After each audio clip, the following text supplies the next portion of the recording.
Welcome to our next edition of Real Talk, where we put the real in real estate, folks. I am here with two amazing guests from MetroTex.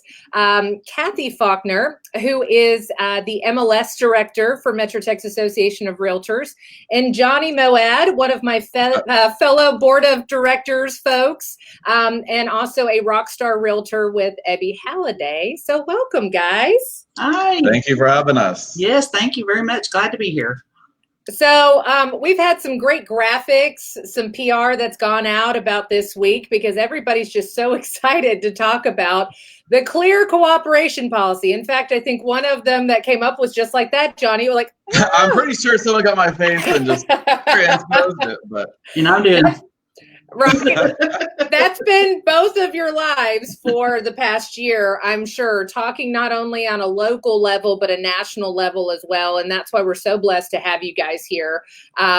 So, Cathy, let's start off with just doing a pure definition of what the clear cooperation policy is that came from NAR last year. Certainly. Yeah, the National Association of Realtors, right about a year ago, passed the Clear Cooperation Policy. And I'm going to be boring and just read it to you just so we can get it on the table. But it says, and they're in the NETRIS Rules and Regulations, Section 7.01 says, Cathy Faulkner. Within 1 business day of marketing a property to the public, the listing broker must submit the listing to the MLS for cooperation with other MLS participants. Public marketing includes, but is not limited to, flyers displayed in windows, yard signs, digital marketing on public-facing websites, brokerage website displays, including IDX and VOW, digital communications marketing, email blasts, multi-brokerage, listing sharing networks, and applications available to the general public. So there you have it in quite a large nutshell.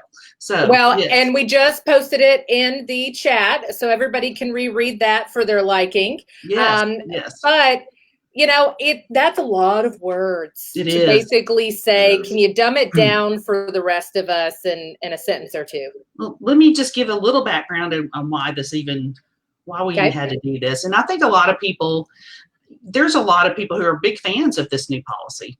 And really, this is the market shifted probably about 12 years ago, where everybody used to put their listings in the MLS. That was just, you did. Well, when the market got tight and the economy went bad, people started keeping listings close to the chest. And so they were, I think I'm going to hide on. I've got a group of my friendly realtors, and we're just going to, keep it amongst friends. And they had buyers, and, that's turned into a marketing strategy, including the coming soon. And it's become a predominant, not necessarily in our market. I mean, it exists in our market. Still there. Oh, yeah. But it's predominant on the West Coast and East Coast. And so NAR became very concerned that the hiding, I'm just going to use the word hiding, of these properties from the general buying public is troublesome.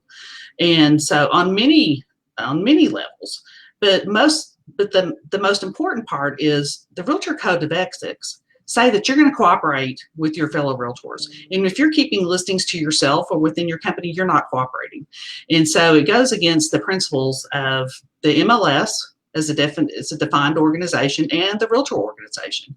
So NAR finally said, and we kept saying, NAR kept asking for these policies, and we kind of kept kicking it down, because I've been on MLS or in NAR committees where this was kicked down the road a few times. And NAR said, and I'm not saying NAR the organization, there are realtor volunteers that are just like Johnny, just like Ashley, and just like me, who sit at these tables and make these decisions, and then we all get together, and there's 200 some people on the NAR MLS committee, and they vote, okay?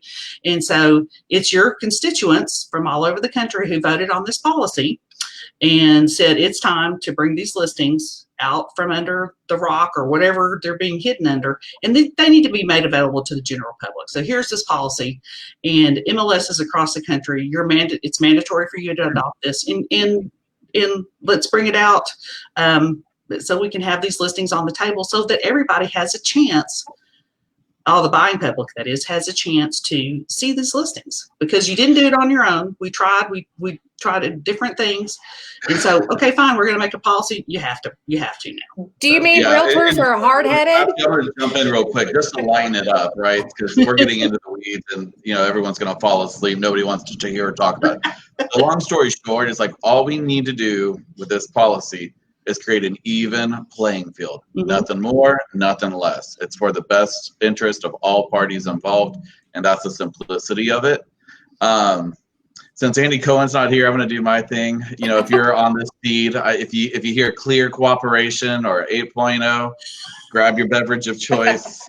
All right. And we'll have a little game. But I think it's important, especially for practitioners, is to simply understand two things. And the two things to focus on are coming soon and office exclusives, and what those mean. So with a coming soon, that's a listing that the property that is not officially on the market and may not be shown, but has fully executed listing agreement where the seller has affirmatively elected to market the property as a coming soon property. The property must be listed in MLS under the coming soon status for a period not to exceed 30 days. So that's coming soon. So as far as an office exclusive, under the National Association of Realtors Clear Cooperation Policy, office exclusives may not be publicly marketed. Again, may not be publicly marketed in any manner.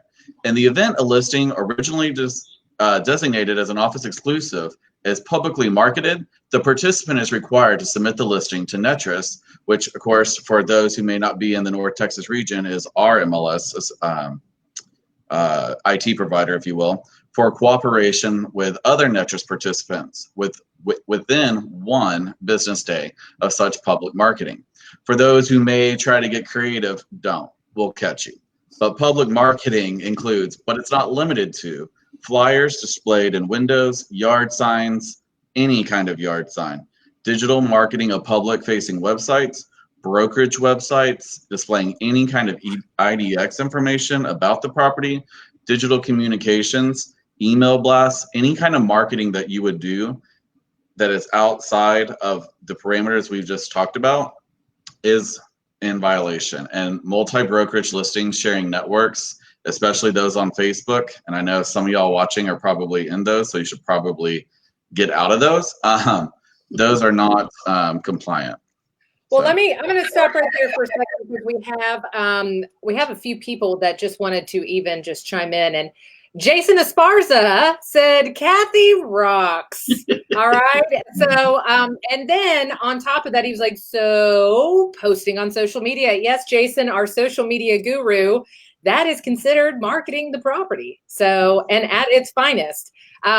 Angela Downs also said, hi, Cathy, with a double wave. And then, of course, Cathy Mitchell. Hey, friends. So Cathy is obviously the rock star on this thus far. So we are going to bask in her glory while we continue to go on. But no, I mean, both of those things are so important, and they both are the different nuts and bolts of the clear cooperation policy. This is not meant to be a hindrance. I mean, I think that's the biggest thing that our peers keep on talking about, that everyone's getting punished for the few that are misbehaving. And I think we can all remember in school times, that's just how it goes sometimes. But like you said, Cathy, this can has been kicked down the way multiple times, and it finally just came to a head, and we had to figure out the right way to handle this. And I want to go ahead, Johnny. Well, I was just going to jump in. I hear things like that all the time. I have lots of hats from the national level, state, and down, and of course regional for NETRIS.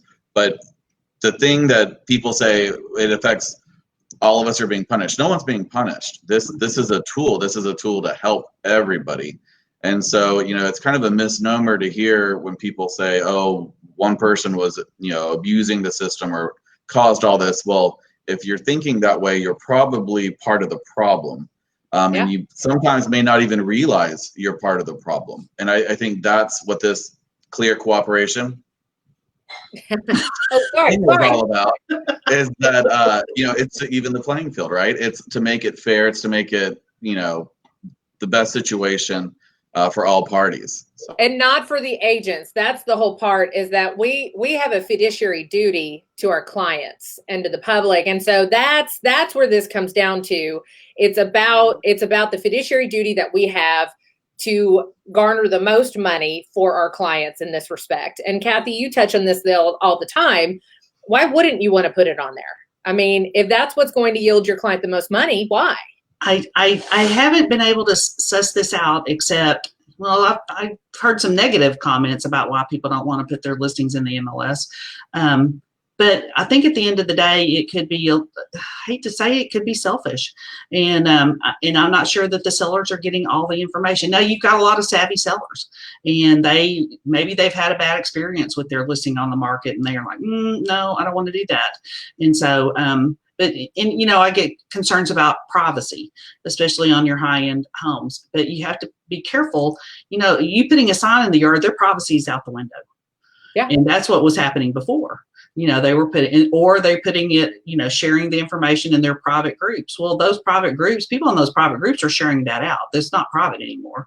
And so the privacy of that person living at home was thrown out the window a long time ago. And so you have to Kathy, why do you have to keep this private? But there's some people who deserve that privacy and want it and ask for it. And there are ways but you can't market it outside your brokerage firm. If the seller has said, I don't want it in the MLS, then you can only market it within your company.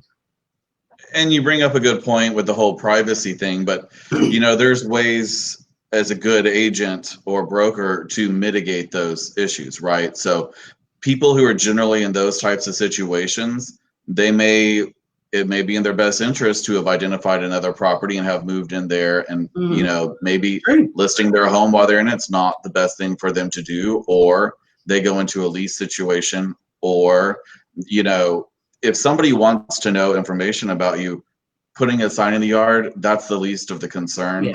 Public record has everything. You can Google search. If somebody wants to find something out, they can. People who are in vulnerable situations are in a very different class than those who just don't want their $10 million mansion on blast, to the public. So, I mean, there's a big misnomer going around right now that, I just kind of want to be clear about. Privacy is important for all parties. However, there's a big difference between, clear cooperation. Well, and that's it for sure. And we want everybody to participate. And just so you know, Cathy actually let the cat out of the bag and said, people sometimes think she is not approachable to ask questions to, but I tell you right now, she is. So I'm an angel. I mean, why wouldn't somebody want to talk to me? You are an encyclopedia, a wealth of knowledge, and so is Johnny. And so please, we encourage you to ask your questions in the chat. This is not a time for anybody to get their hand slapped. We've advertised. Sometimes this is clear as mud for some people because there's so many caveats to it. So definitely post your questions in the comments and we will get to those. That's kind of what we're here for right now. In the meantime, maybe let's brainstorm a couple of things. What are the things that you're hearing the most, Cathy, as far as no, let's pivot. You're already seeing offenders. Let's go to that because that's juicy and fun. So, Oh, hey, by the way, Sherry Fearbacher said loves Cathy. Love Cathy, so she doesn't get it. But what are the things that you're already seeing? Because right now it's just a warning, correct? Right, and I've issued over 70 warnings. So to say that this practice doesn't exist in our organization or amongst our people, it is not correct. It does. It's happening. But a lot of that is a timing issue. Some of this, and I'm really glad we're doing these warnings because it's helping me to understand how you guys are practicing real estate so that we can, and I've had some brainstorming sessions with some agents. I'm like, okay, this is how I've been doing it. It's obviously wrong or a violation of the policy, not wrong, but it's a violation of the policy. Help me figure out how we fix this. Okay. And so we've had to have some strategy and thought and think through what about this and what about that? And I'm happy to have those conversations. And to me, it's all about timing on your marketing, because that's where a lot of this, because people go ahead and, you'll schedule the sign company and you'll start putting the listing in, and then the seller calls and, oh, I've got coronavirus, or, or something came up. And so they're like, oh, I don't want to put my house on the market right now. Well, the sign's in the yard. Oh dear, now what do we do? And then I get somebody drives by, click, click, click, click, click with their camera. And then, and so then I get the complaint filed, and then I'm, the seller changed their mind, and, and they planted one of these big post for sale signs. So, it's going to cost them money to have it removed.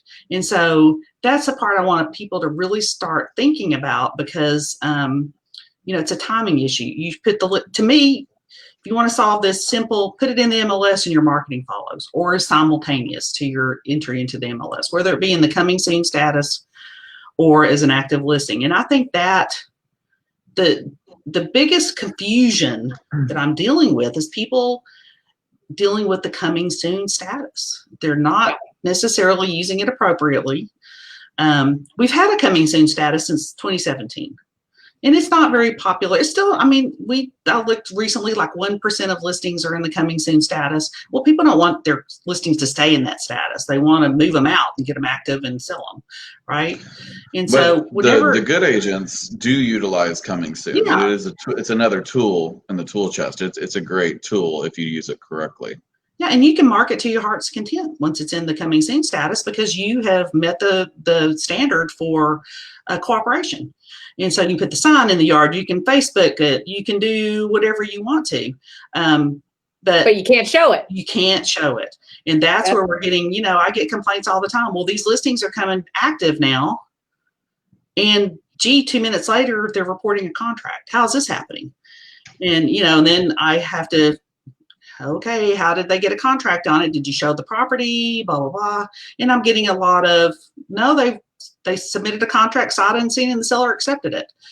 Whether that's wise or not for the seller to do that, there's nothing prohibiting the seller from accepting a contract, and you're obligated to submit their offers. So, but we just have to be careful. You cannot show it while it's in that property, because the coming soon status in and of itself means it's not ready for people to see it. There's construction. Sure. The pictures need to be taken. It needs to be staged. And the MLS rules are really clear under what conditions you need to use that status. And for you to hopefully try to find a buyer before everybody else gets to it is not the reason that you should put it in the coming. And actually, I got one for both sides. All right. Everybody does, right? But here's the thing. So if you're one of those who is getting both sides, good for you if you're doing it correctly. But if I run a search, or Cathy runs a search, or whoever wants to run a search through Netris, and I can see that you did 20 plus transactions and got both sides, you're not that good. Something's Cat's out of the bag. Yeah. Yeah. I know we need the Bad Boys music playing in the background. We were trying to coordinate this in the background. We do have a couple of, I think, good questions or comments. So Kelly Fanchers said, what do you tell people who are looking for off-market properties? Because I think we're all getting those lovely calls right now. Oh, so Ashley, Johnny? hold up.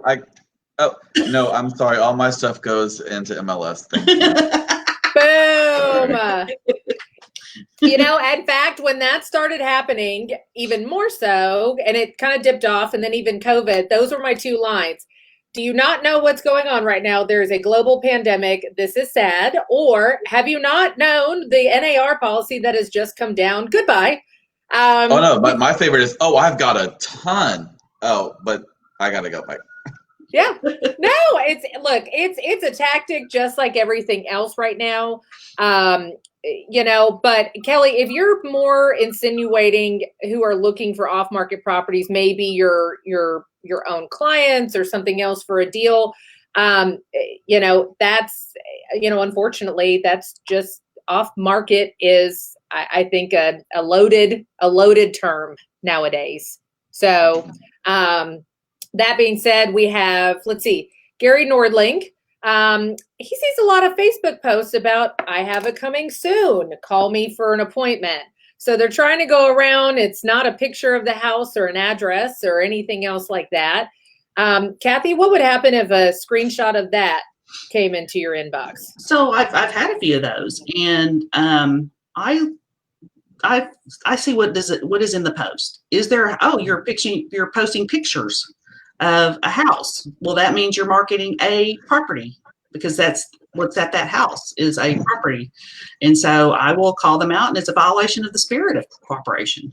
And it's still a clear cooperation violation. They're marketing a property. I don't care if you put it, I don't care if you don't have the address posted. You're marketing a property. And so the mindset or the point of the warning is to bring about awareness so that you will stop those marketing practices, because what's coming in January, you don't want any part of. And so because it gets more serious. So we've got a couple of good comments and questions that have come in after this, but I want to take that opportunity to say, we've got warnings right now. What happens in January? Well, you won't get a warning. You'll get an email with a nice bill attached to it for $1,000 to start. On the first offense? Mm-hmm. Yes. You got to keep in mind, though, we've had over 12 months. This is not new. Oh, yeah? It went into effect, but this has been over a year, so there's no excuse at this point. Yeah, and the fines are progressive. So if you get another one, it's $2,500. If you get a third one, it's $5,000. And if you aren't understanding the policy after the third one, you get to have a hearing in front of the MLS committee where they have to have a counseling session with you and your broker. As to why this. That's what I was about to say. Dude, is there a driving school, kind of like an MLS school, that you can do deferred adjudication or something if you do more education? Let's put it this way: deferred adjudication happened all of 2020. So okay, you know what? Point made. Hey, I'm with you guys, and I think that's great. That's why it's so important we're doing this now. It's still November. We're not doing this December 25th and Christmas or anything else like that right around the corner. We're still giving enough time. And so we want people to share this video with their colleagues, their office managers, their brokers, because this is really serious. And we are in the midst of a global pandemic, and every penny does count. But at the same time, we are called to a fiduciary duty and to abide by the code of ethics as well. And there was a recent change in the code of ethics that came down from NAR. We have fair housing rules and regulations, and this kind of falls under that scope, and that's what people need to understand as well. This keeps us all honest and above board. So going to Chuck Fleischer, not hypothetical, had it this spring. Seller wants the home marketed to investors only. My mailing list and contact list plus social media. Proof of cash required. No sign, no MLS. I intend all investor viewings. Violation or no, I had it in writing. Cathy? So, I'll jump in as a practitioner, and I'll let Cathy kind of come in from an enforcement standpoint. Well, okay, so you just said your social media list, or your social contacts. Those aren't investors, right? So like every client I have, they're not all investors. So that's oftentimes people trying to justify, they may not want a sign in the yard, they may not want their neighbors to know. But if you kind of peel their onion and figure out why they don't want it marketed that way, we can often get to the solution. But again, in the spirit of clear cooperation, Hold on. Okay. you've got to play by the rules, and you got to market it to everybody, or it has to be an agency exclusive. And if it's an agency exclusive, then you need to know what that means. So then that's what I thought Chuck meant, was investor social media groups. There are these groups that are, all over that just are filled with investors. But no, that's still, because that's not private, and that's not just investors. And Chuck, I had one that was the same kind of thing. And then I told my client, we're going to put it in the coming soon status. We can't do any showings. And we got 15 sight unseen cash offers during the coming soon status that were from investors with no option periods. I mean, so from that standpoint, an investor in that private Facebook group knows how to do their offers, knows how to get things done. You can still follow it in accordance, like Cathy said. If there's an offer that's presented during a coming soon status and there's no showing, there's no violation, I mean, that's still a part of our, I mean, that's in those lines. Is that correct, Cathy? Yeah, and to Chuck's point, and Chuck and I talk a lot, so he knows me pretty well. He's not afraid to approach me. But there are so many realtors that work with investors, and they may not be part of your group, but they may have a better deal than the investors that you have, and so you're selling your seller short by not putting it out in the MLS with where everybody can see it. And I see investor property only all the time in the MLS. That's not a problem. That it's kind of a signal that maybe the property has some issues. You may want to fix it up and flip it, and things like that. And I think again, and once you market it outside your company, that's clear cooperation violation. I mean, if you haven't put it in the MLS, it's just pretty. And people always want to double dip, and I'm a practitioner. I get it. I want to get as much money as I can while giving the best service to my clients too.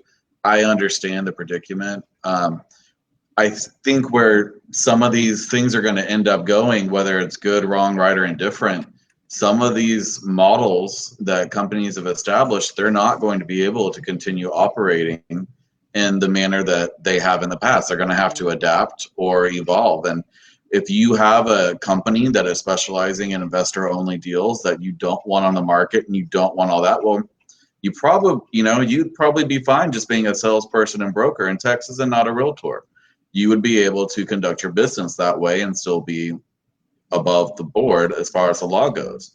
But if you want to be a realtor, clear cooperation is clearly defined, and it is going into effect. It's already in effect, and January 1, fines will start going out. And there is no, oh my gosh, I'm so sorry, I have kids in school, I can't afford the fine. Well, you need to know what you're doing. You're a practitioner, and we expect that. I mean, that's how things work. That's a great point, Johnny. Is the fact that Cathy brought up the same thing in the chat. It's probably not their true first offense. People are just, they've been doing this for a long time. That's the first time they've got caught. And we can go down the investor train all day long. I mean, that's a completely different episode of the facets of that. But I understand it, Chuck, and I understand that people don't want to go through the minutia or deal with that. But ultimately, you're a realtor, you have to abide by clear cooperation. Hey, Gary Nordling said that a boy, Johnny. So I love Gary. So I was like, I have the same problem. I'm a practitioner too, right? Like, so we're all going through this together. We're all learning together. That's why it's been really great that Netris, all the associations combined thereof, MetroTex, are all giving all of us practitioners a full year to embrace and learn and create new systems. So, I mean, forgive my language, but I understand why it's in place, but it is what it is. And, Hey, you know what? I say this, I mean, gosh, there should be some more restrictions and layers that we have to abide by. We are professionals. It's not hard to incorporate these things and still do an amazing job. And I think we sell ourselves short sometimes that we can't get more creative with how we need to find a solution. Like you were talking about, Johnny, if it's a privacy issue with a $10 million property, they might be financially soluble enough that they can go into interim housing or go buy their next property. That is a money suggestion right there, Johnny.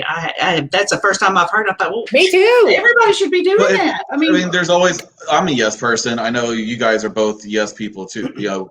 If there's a problem, we can always find a way to fix the problem. We just have to first admit that there is a problem.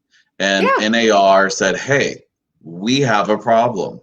And we have acknowledged the problem as practitioners and as associations, and we are now working to correct the problem. And I think we're making good progress. I mean, it'll be very advantageous. Even those who hate it and the ones that I'm sure filling up Cathy's inboxes, they're probably going to be some of the few that are going to make some money on absolutely. this field, so. Marilyn Cox-Jones, to confirm the offer of a sneak peek on a coming soon, even within agent's own office, would be a violation. Well, maybe not the offer, but an actual showing. So don't offer to do it. Right. Well, that's correct. If you give the property when it's coming soon, and it's not you, then it's a showing, and that's a violation of the policy. But again, I think it's really important for our listeners to understand what is the context of the question. Is it a coming soon, or is this an office exclusive? They're two different things. So in the context of this being a coming soon, them coming on the property would be a violation. That's the simplified version. If it's an office exclusive, whole different can of worms. I think Marilyn was more insinuating that it's a coming soon, but can I show it to somebody in my office? And Johnny, that's a clear distinction. Those are two different things. So they don't cross over, Marilyn. So if it's incoming soon, regardless of what office they are in, you cannot show the property. So that's correct, right? Correct. Oh, okay. I'm coloring out of the lines on that one. There you go, Johnny. Gary had another Gary-ism: work the problem, do not let the problem work you. And if anybody, that is a fellow heavyweight 28 class member of mine. We had a full year of Gary-isms, and he's great. He's a trainer, an educator, an owner as well. And I think that's the big thing is, don't let this work you into a tizzy. I mean, there's exceptions to every rule. That doesn't mean we're going to color outside the lines of the clear cooperation policy. But I think what you should understand is Cathy is here to help, not hinder. So if you have a situation that's stumping you, you don't know how or if it is within the boundaries, call her, email her, to ask first. This is not going to be one of those situations come January that you want your hand slapped because you were trying to beg for forgiveness. It'll be an expensive lesson. A big expensive lesson for sure. But I'll say this, and Cathy's not there to babysit, right? Your broker should be giving you very clear instructions as to how to conduct your business under their license. First, foremost, take clear cooperation out of it. Your broker dictates how to do business. All this other tertiary stuff that, if you have a finite question that your broker may not know, then you can funnel it up through the proper channels. And if Cathy doesn't know, I don't know, we can get it to the right people. But again, a broker will know the correct way to handle the situation. Yeah, and so a lot of times, hold on. Yeah. So I was just going to say, Johnny, you got brownie points with Sherry Fearbacher, who just so happens to be my mother and the broker of my company. And she said, thank you. Oh, she's so cute. So yes, go ahead, Cathy. No, a lot of times if I listen to a scenario that an agent's given me, I thought you really need to have this conversation with your broker. And a lot of times, and I'm sure brokers know this, they call us because they're embarrassed to tell their broker that they don't know. And so I tell them, look, that your broker's there to support you and help you. And I don't want to tell you something that's a violation of your company's policy because I don't know. I haven't looked at everybody's policy manual. And guess what? So everyone is hypersensitive to this right now. Clear cooperation is it's a thing, and everyone is going through the growing pains, right? So the thing of it is if, say, I'm the broker of record or whoever your broker may be, if you get in trouble, that broker is getting in trouble too, right? Yes. So it's one of those things. You're not the only one that's going to get in trouble. Right. So just make sure you're doing things right, or your broker would. If you were under me, I'd probably send your license back if I knew you were violating. Amen, sir. That's all day long. And that goes into Kristen Price when she says that's the problem. The brokers do not know what their agents are doing. And it does happen. There are really large offices with very to little, no oversight. And that's an issue. The flip of that is, Kristen, there are a lot of brokers that also don't know what they're doing, and that's a problem too. So, and Sherry said again, as a broker, I want you to ask no dumb question. I mean, gosh, with a license at stake and a penalty at stake and everything else, trust me, you just need to pick up the phone, people. All right. And we copy the managers or brokers whenever we're issuing these warnings, so that they can feel so they can know that this is going on, how it's going on, what kind of marketing is being engaged in, so that they can counsel these agents or their marketing teams and say, we got to rethink this strategy, because sometimes they're getting direction from their brokerage and they don't realize how out of sync it is. And so, Kathy, I got a question for you. Oh yeah. Oh dear. Ooh, I like it. I like the face. Okay, so let's role play, right? So I'm an agent. I messed up. I know I messed up. No one's caught me. No one's ever gonna know. But I feel I need to come clean. Is there a way to do that without getting necessarily in the fine trouble and all of that, or how would one handle that? How would you explain a scenario where the scenario would be, I have a listing. Someone said earlier, they put the posted sign out there. I paid the delivery fee to have them do it. We weren't ready yet. We pulled it out of the yard right away the same day, but the damage has been done. I have, in essence, clearly broke the clear cooperation agreement because I am not ready to put that property on. And my seller has instructed me, we are not ready. We need more time. But I had already put that sign out. Would something, if you volunteered that information, be taken into consideration? So like you're talking, if someone actually took a picture of that sign before you, and then you realized on your own, but in the meantime, somebody took a sign and filed a complaint, or correct, and filed a complaint. There is a mechanism that you can appeal the fine to the MLS committee and they can decide whether or not it should stand. So I would not, once the fine is issued, I would not be able to make a unilateral decision to withdraw. Gotcha. Yeah. But and that's, sorry, Kathy, I baited you on that one, but the answer is, so we're all on the same page. There's zero room for error here. So as an agent, we have to be on top of our game. We can't allow those things to happen. So as Kathy just mentioned, while there's always an appeal process, I can speak, having served on numerous boards in those kind of contexts, there is usually a zero tolerance. So be prepared for that. Well, and you have to understand that there may come a time where the committee may say, well, don't even come back to me and ask us for grace, because ignorance is not an excuse. And so there's going to be more pressure put on MLSs to really, really be an enforcer, and because data integrity is at issue here. And in some cases, fair housing is at issue. There's a lot of things on the line here. And so we've got to do better. My goal was always we want to get the data corrected. I don't want your money. I don't want it. MetroTex doesn't need your money. Not it's that a nonprofit. You need your dues. Sorry. Let me clarify. We don't need your fine money, but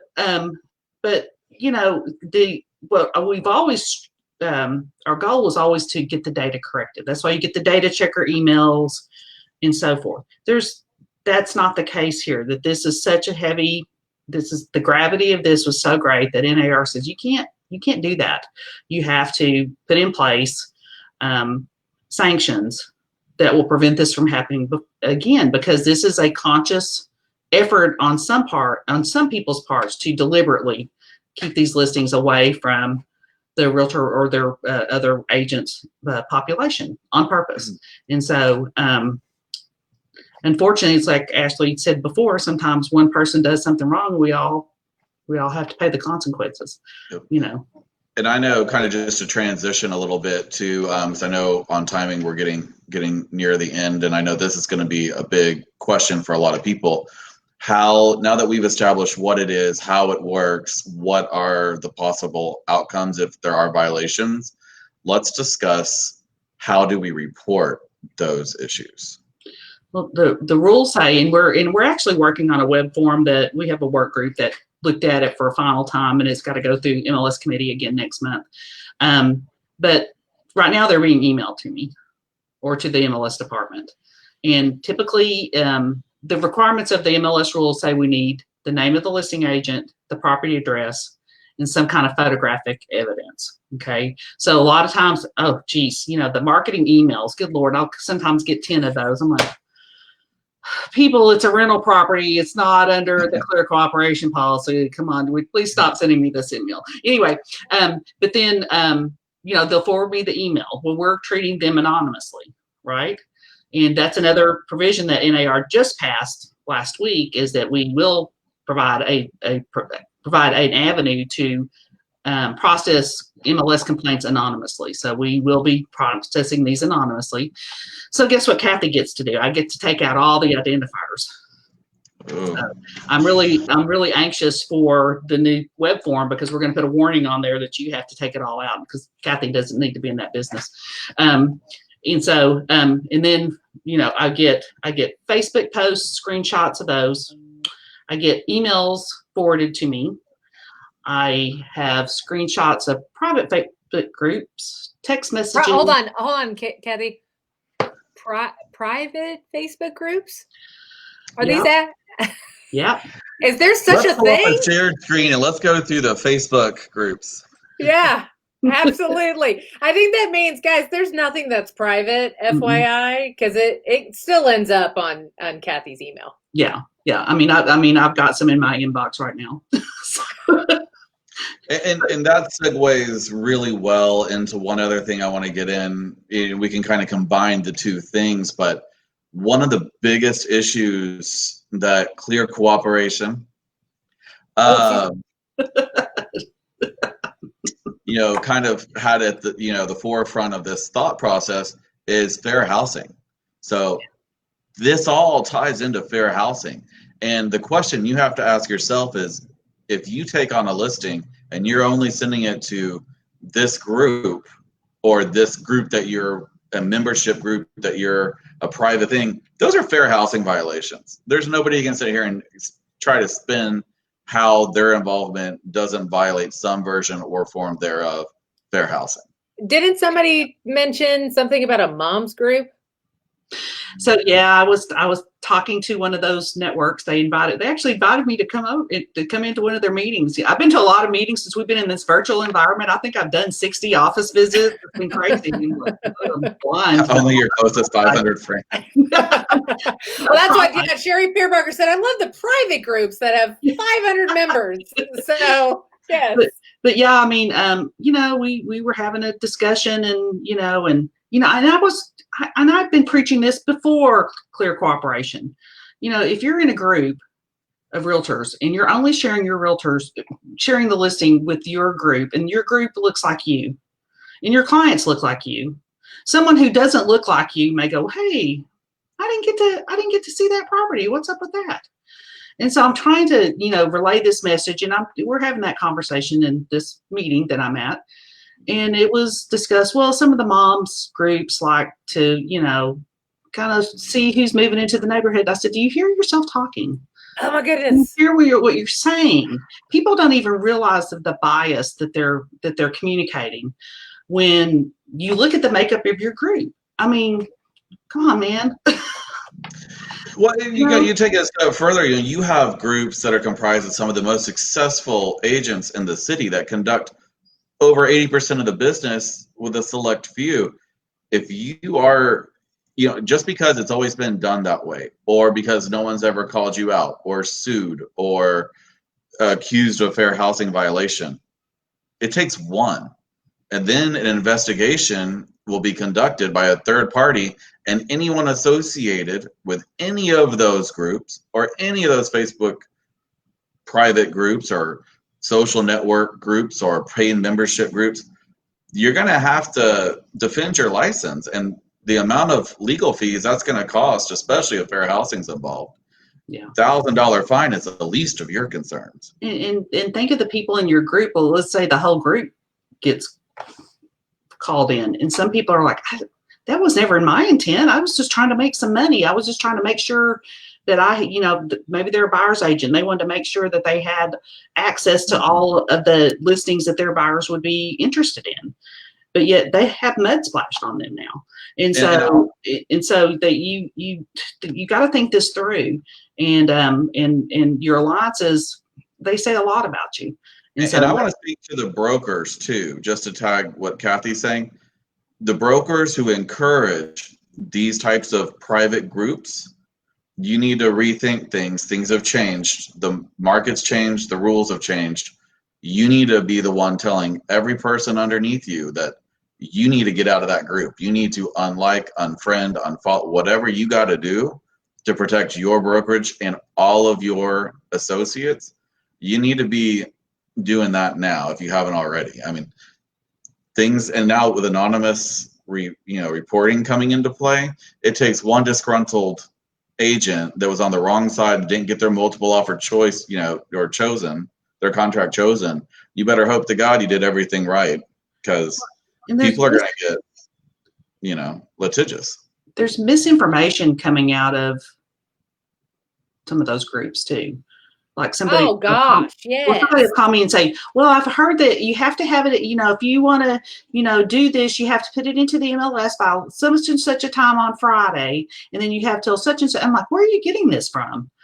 Oh, well, it's posted in such and such, like they're the authority. I'm like, no, it's not even true. Well, and we all know what group that is, and that's fine. But here's the thing. So if a pattern, and I'm not a lawyer, let me go. I do play one on TV on Dallas, but anyway, but that deserves I'm not a drink. Lawyer, but I would say if there is a clear pattern to the way you are doing things, and you are purposefully dropping in on a certain time, posting to certain groups, and then putting it in on the following Monday, it wouldn't take a junior level attorney to crucify you, because there is a pattern and a trend.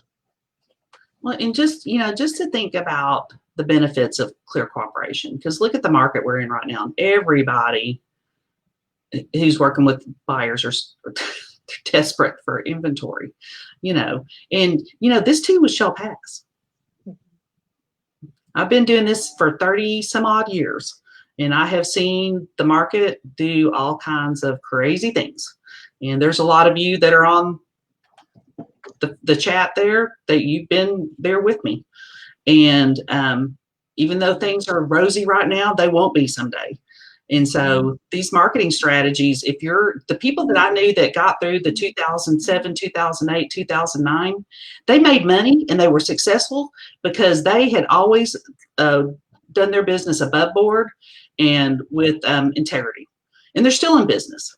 The people who are operating like they are right now, they won't be around in 5 years or 10 years. They're just going to muddy your waters. And you're going to have to, you'll be fighting with those sellers who had the bad experience. And so, if you just follow the rules, it's life is pretty darn simple, So this policy was passed to make everyone's life better, not to make it more complicated. Well, I think if it's trying to be self-serving, I mean, you can do some qualifying questions for yourself. Is it self-serving? Am I trying to meet some standard of instant gratification for myself? Could this be perceived as an ethics violation or a fair housing violation or anything in between? And if at any point you consider, oh, look, you're probably not doing it for the right reason, and that's the biggest thing here is, I mean, gosh, how many times do we have listings? Hey, Johnny, if you're an awesome agent and can procure a buyer for your own listing, why can't you do it while it's active on the MLS? And get top dollar. And get top dollar. That's and my be my thing. Fiduciary to my client, of course. Yes, and so my point is like I've earned the trust and respect from my clients. I work by referral only. So if I do bring a buyer to the table and say, hey, we've got 3 offers, A, B, and C, they're pretty consistent across the board. And they want to ask, what the identifiers are. Here, I'm on both sides of this one, blah, blah, blah. Ashley, we trust and respect you. We want to work with you all day long. You've proven yourself to us. That's how you work both sides. You don't sit there and try to skirt the issue and procure another buyer from posting it in a private Facebook group or an investor group or anything in between. Do it the right way. There's still an ability to make more money. So, okay, I got a little passionate there for a minute. Sorry about that. You know, anyway, let's all exhale. But I think that kind of, it goes into, you know, us as kind of tailing out of all of this discussion. And, you know, you guys have been phenomenal. I think we need to realize MetroTex and all of our members are so blessed to not only have somebody like you, Cathy, but Johnny, I mean, you are always in the forefront of trying to pioneer for practitioners as well. And that's what's amazing. I mean, the information's out there. We're advocating not only for ourselves, but for our clients. So look, we can figure out how to make a good living the right way and above board. And like Cathy said, when this pivots, you know, you don't want to have stank on you, that you were trying to go down one road. I don't know what Gary was meaning. He said, yeah, she can do that every now and then. It's actually, that's what I always say. So there's some of the comments I'm laughing at because they're true. I would say WWJD. What would Johnny do? No, I'm just kidding. But if you have to ask, you probably shouldn't be in that group. And if you have to ask, you probably shouldn't be doing what you're doing. Yeah. If you're doing things, to Cathy Nash's point, above board, you don't have to ask. You know what you're doing. You're following the rules. If you have to ask, you're probably in the gray area about to crossover. So probably correct. And, you know, and I've had this conversation there's just one agent who calls me because he's always trying to think of new marketing, you know, new ways to promote himself. And I also have a background with the Code of Ethics. I used to be a professional standards administrator. I've had a lot of iterations of my life in the association. So I have studied the Code of Ethics as well. And, you know, anytime that you're not clear, you know, maybe you see other people doing it and, you know, you wonder, gee, I think I might can make some money doing that. Call me, let's talk it through, you know, and see if or better yet, talk to your broker first. And, you know, and then if you're still not 100%, give me a call, we'll talk it through and we can look at MLS rules and Code of Ethics and, you know, things like that. So, but actually we're blessed to have you as well. And, you know, you're a shining light in this and love your leadership on these panels and appreciate you as well. So. No, well, thank you, Cathy. And I think that, you know what, we all have something in common. We're consummate professionals and there's always room to learn. And there's always room to give back. So I am going to do a couple of things. One is a plug for our upcoming deadline to submit your committee applications. And Johnny, I'm going to go to you first and give you the stage for a minute. I know you are the vice chair for a really awesome committee. What might that be, sir? Yeah, so we're gonna launch YPN, and we're bringing the old gang back, and it's gonna be the best year ever. I'll be with Skylar, and you know we're gonna totally kill it. YPN is a great group to be a part of. There is no age requirement; the more the merrier. But you know I serve on numerous things, so it doesn't matter what you're into, what your passion is. The association has something for everyone. And I would just strongly encourage you to go to dfwrealestate.com, go to the committees, see which one you may be passionate about, but you need to sign up before the end of the month because leadership has a different thought process as far as signing up for committees. And so there is a process in place. So you do need to sign up before the end of the month because that is the deadline. I think it's November 30th is the deadline, and we have it pinned in the comments. And that's a big thing. You know, if you want a voice and you want to be able to articulate those things, you got to have a seat at the table, guys. So figure out the right committee to do that with. Cathy, you actually are the staff director liaison for a couple different committees. What are those?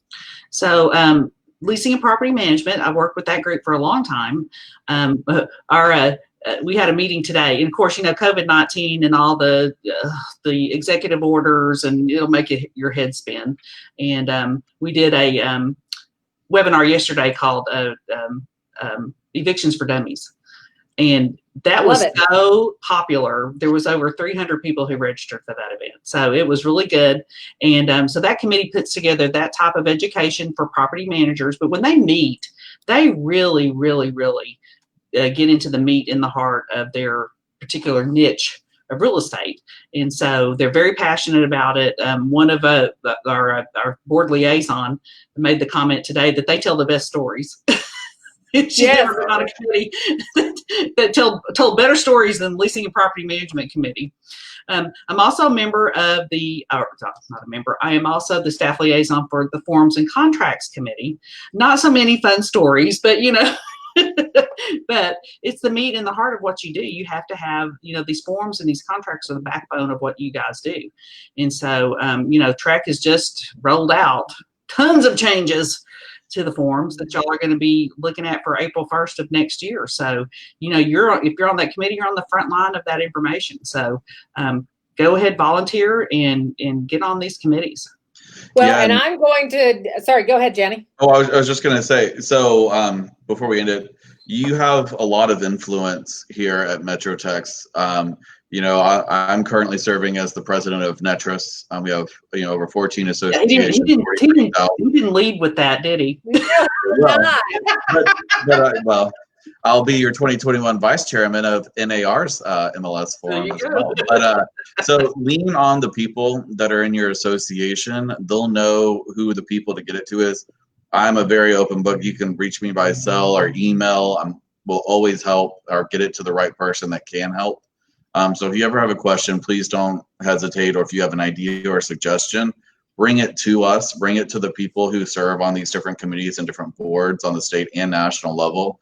And we will get it pushed through into the right people. And that's how we create change. And that's what we're all going for, to be the best that we can be as practitioners. And I think Johnny hit the nail on the head. And I'm also your incoming chair for TREPAC. And if you don't know what that is, it is the Texas Real Estate Political Action Committee and, campaign, sorry. That comes down to the fact that we are essential right now in real estate because what we do. So I implore you to look that up a little bit more and would love to have your support there. But going into one more segue, and that is we have our first sponsor on the show tonight, which I think is pretty awesome. I mean, Cathy and Johnny. Yes, Clear Cooperation did it again. But Union Main Homes is an amazing home builder in North Texas. They are actually offering a $5,000 agent bonus amongst multitude of incentives to buyers. And in fact, they're all over the Metroplex, north, south, east, and west. And they actually start in the low 300s. So for some of you that have clients that are looking for new construction, definitely look up Union Main Homes at unionmainhomes.com. So thank you for christening, having a show sponsor, guys. So this is super neat. But I want to end everything with a big thank you to Cathy and Johnny. This is MetroTex royalty at its finest, but also this is a brain trust that is open to everyone. And like Johnny said, we want you to be involved. So email us, call us, text us, carrier pigeon, Dixie cup, whatever you need to do. And we will figure out a way to answer your questions. So have a wonderful evening and thank you for joining us. And guys, go have another drink. Thank you, Ashley. All right. Thank you, Cathy. Bye. Bye.